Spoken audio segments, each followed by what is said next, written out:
desde Londres, James Athey, Investment Director at Abrdn.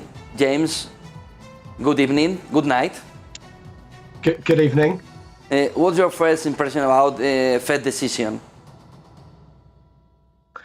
Not too far really from what we expected to see. What we've seen is obviously a significant shift higher in the projections for where Fed policy will be over the coming years. The previous projections from December were obviously completely out of date given information that we've received in that intervening period, and that has not been helped by the situation which is unfolding in Ukraine and Russia, which is obviously a tragedy, but from a central banking perspective is definitely pushing prices higher through commodity channels, which will push growth lower as well. So it's a complicated picture, but we've seen the Fed have to really mark to market, and that means significantly tighter monetary policy. James, the Fed, Powell has said the Fed have a plan to gradually raise interest rates over the course of the year.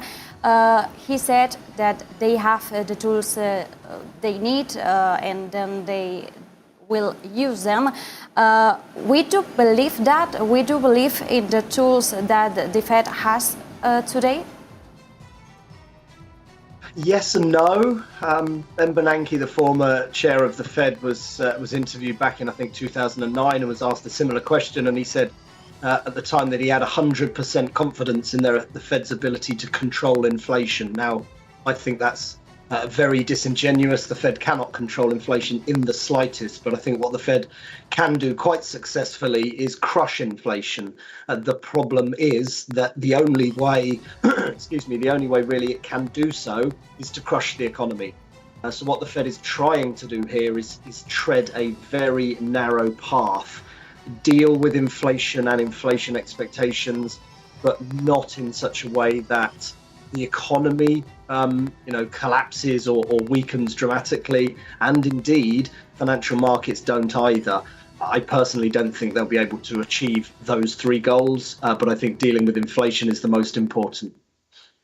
Do you think, James, that the growth could be affected in this outlook that Fed presented today in the rest of the year?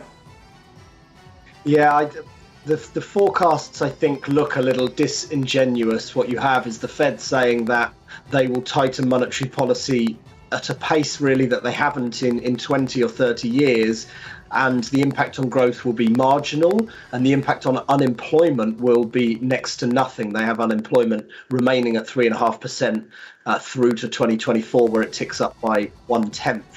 I don't believe that in the slightest. My personal expectations were that the second half of this year was going to be a challenge anyway. I don't think the situation is getting better, rather I think it's getting worse.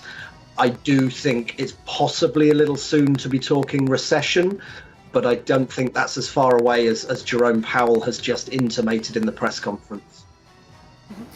James, Powell has said the likelihood of a recession isn't extremely high, but today we've heard an economist as David Rosenberg saying that a recession is really possible in the United States for this summer. How do you see that? Yeah, I've read David Rosenberg's stuff for a number of years, and he's a smart guy, and I can't disagree too vehemently with him, because I do think there are some incredibly strong headwinds to economic activity ahead. The summer is, as I say, a little sooner than I think we're going to see true recessionary conditions, but I think we are going to see economic data softening through the rest of this year.